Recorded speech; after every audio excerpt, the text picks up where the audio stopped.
Hey, horror lovers. I see about 80% of you are watching without subscribing. If you're enjoying these stories, tap that like button, hit subscribe, and drop a comment telling me which story got under your skin and where you're watching from. Your interaction helps spread the horror to every dark corner of the internet and helps this channel grow. Now, let the horror begin.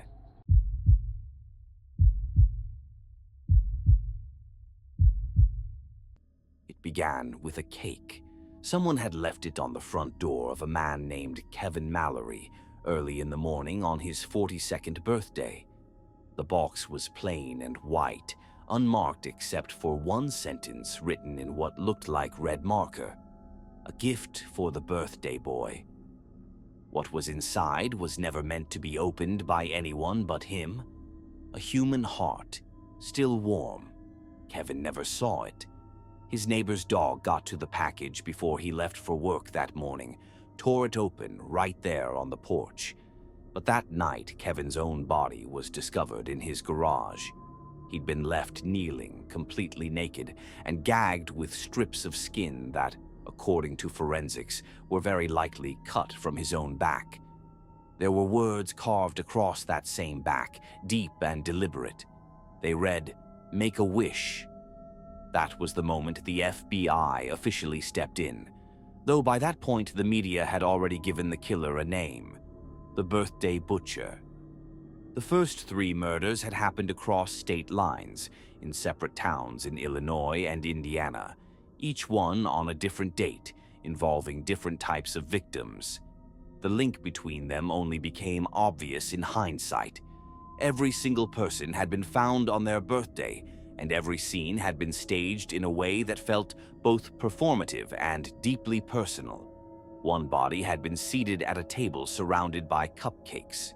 Another had been folded into a fetal position and gift-wrapped. A third was found wearing a child's party hat with a lit candle inserted into their mouth. But it wasn't until the 4th victim that the pattern was finally recognized.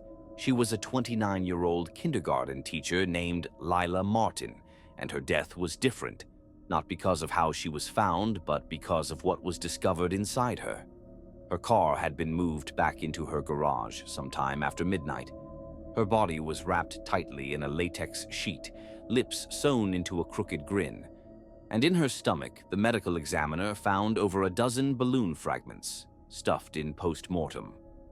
According to her closest friends, Lila had no plans to leave the house that day. She was supposed to sleep in and take the day off like she always did on her birthday. It was a quiet tradition, something she'd done for years. Whoever killed her had known that. Someone had been studying her, learning her habits, waiting for her to let her guard down. He had been planning this in silence for weeks, maybe months. And what really stood out to investigators, once they looked closer, was the timing. Every attack had happened on the victim's actual birthday, not a day before, not an hour late. Then came the 5th victim, and everything changed, because this time she made it out alive.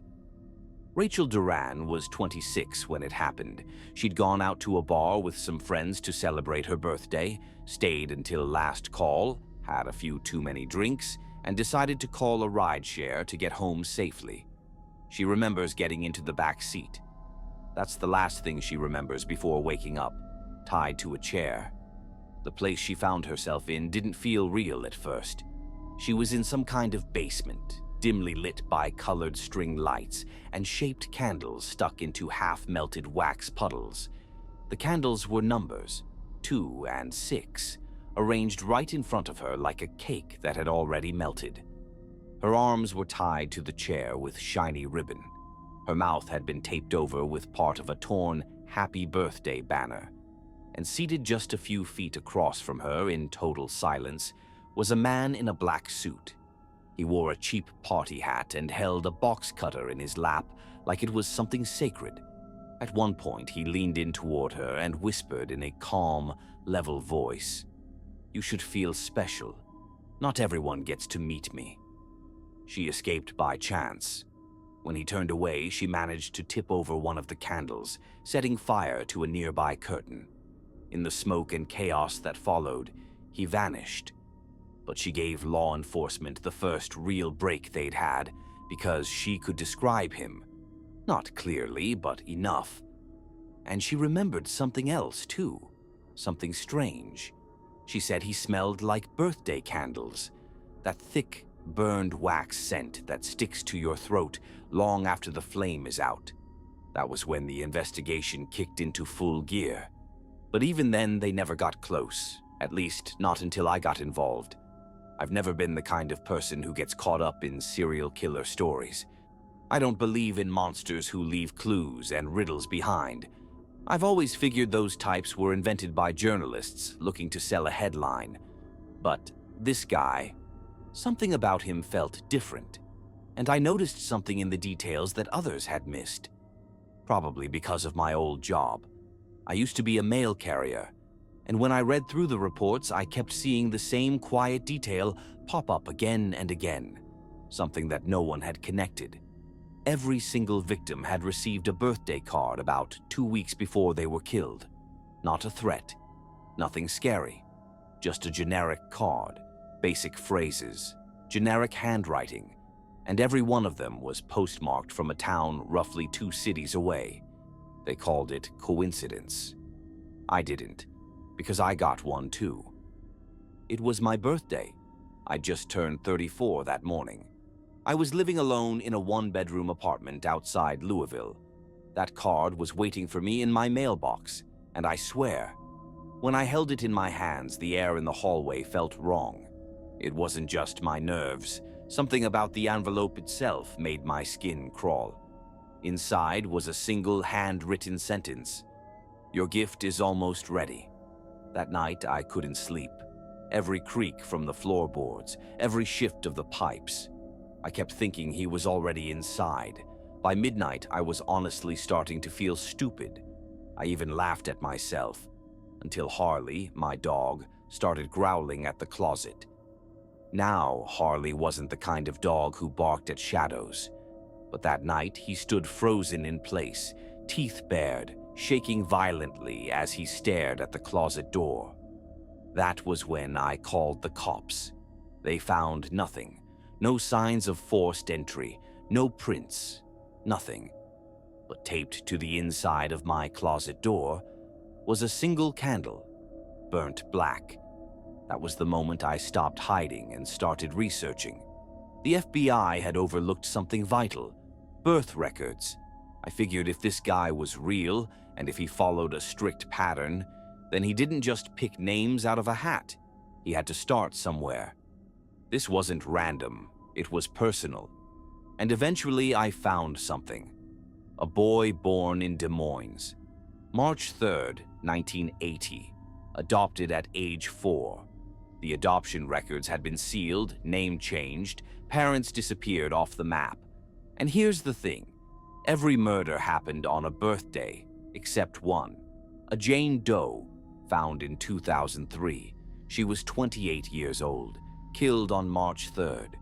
I'm convinced that was his biological mother. His first gift, the first time he made a wish.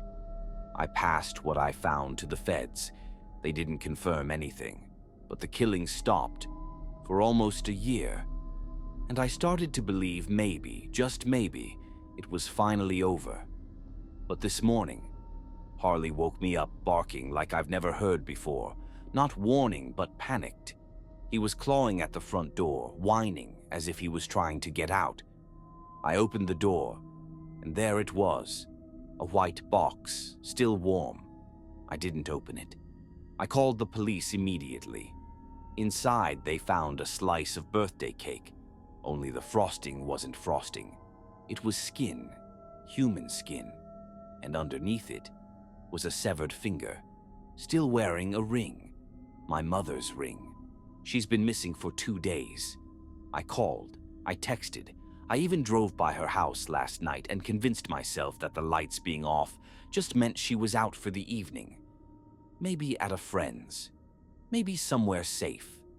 But I knew the moment I saw that box. she is never coming back. If a birthday card ever shows up in your mailbox, no return address, nothing to suggest who sent it, then it's already too late for you.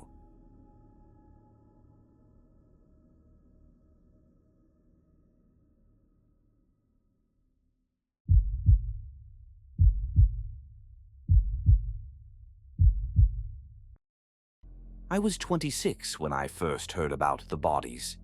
I was living in Flagstaff, Arizona, renting a room above a bait shop, trying to scrape together a life that didn't involve sleeping in my car. Most nights I worked the graveyard shift at a rundown truck stop just off Route 66, just west of the old Canyon Diablo Bridge. The kind of place that had a broken Coke machine and a payphone that only rang if someone was trying to scare you. That summer was hotter than hell, and the nights had that quiet kind of dread, like something was out there watching from the dark. Then the feds rolled in, unmarked black cars, news vans, men in boots standing around like they'd all seen something they'd never forget. I asked one of the regulars, a long-haul guy named Russ, what was going on, and he just looked down at his coffee and muttered, "They found him." I didn't know what that meant until I caught the news a few hours later. 18 bodies, all buried in a dry patch of land just north of the highway. The story was already spreading. A former trucker named Carl Dent had walked into a sheriff's office in Gallup and confessed. Said he couldn't carry the weight anymore. Said the women's he picked up haunted his dreams. He led them right to the place. Even drew a map. They found 17 shallow graves, each no more than a foot deep, and one more, way off in the brush, buried differently than the rest. That one didn't match the others. No ID, no matching missing persons report. But the strangest part was how Carl talked about her. When they asked about the final victim, he froze up, said she wasn't supposed to be there, that she didn't belong, that he hadn't buried her. Then he stopped talking entirely.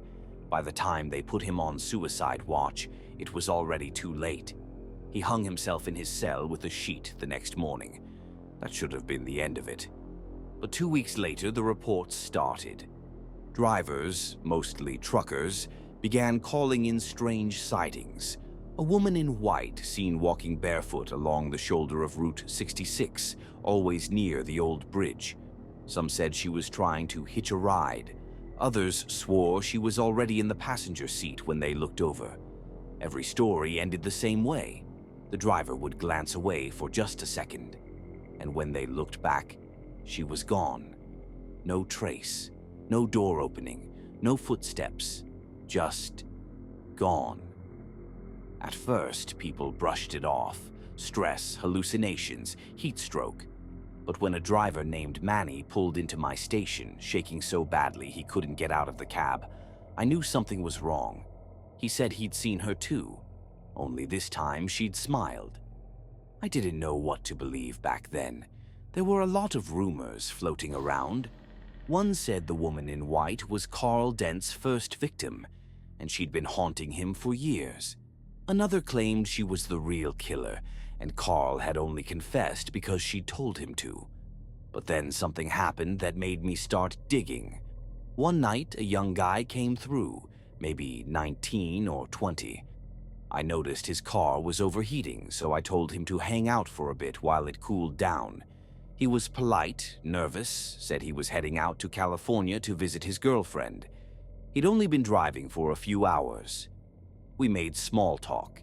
He got some snacks. I gave him directions and told him to avoid the Canyon Diablo Bridge.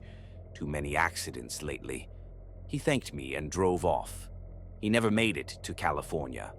The police found his car about 6 miles down the road, pulled over neatly by the side of the highway, keys still in the ignition. No signs of a struggle. The doors were locked from the inside, and the strange part, a small patch of the passenger seat was wet, like someone had been sitting there in damp clothes. But there was no rain, and on the windshield, a handprint, small, delicate, pressed from the inside. Over the next few months, more drivers vanished. Not all of them were long-haul truckers. A college professor, a traveling nurse, a woman and her teenage son on a cross-country trip. Each time, the last place they were seen was somewhere along Route 66. What chilled me wasn't just the disappearances. It was that, in every case, the victims had reported seeing someone walking along the road just before they vanished. Same description, every time. White dress, long black hair, no shoes, didn't speak, didn't blink, and sometimes she smiled. I started looking into Carl Dent's past. It took weeks, but I found an old article buried in a forum post from over a decade ago. A woman had filed a police report back in 1998 after her sister disappeared during a rideshare from Santa Rosa. The driver had been questioned but never charged. That driver's name? Carl Dent. And the woman's name? Elaine Winters. The same name that showed up on a passenger logbook found in Carl's abandoned truck, next to 17 other names, all accounted for, except hers. No body, no trace, no closure. She was never officially listed among the victims, but when I saw the old missing person photo of her, I felt something twist in my chest. She was wearing white.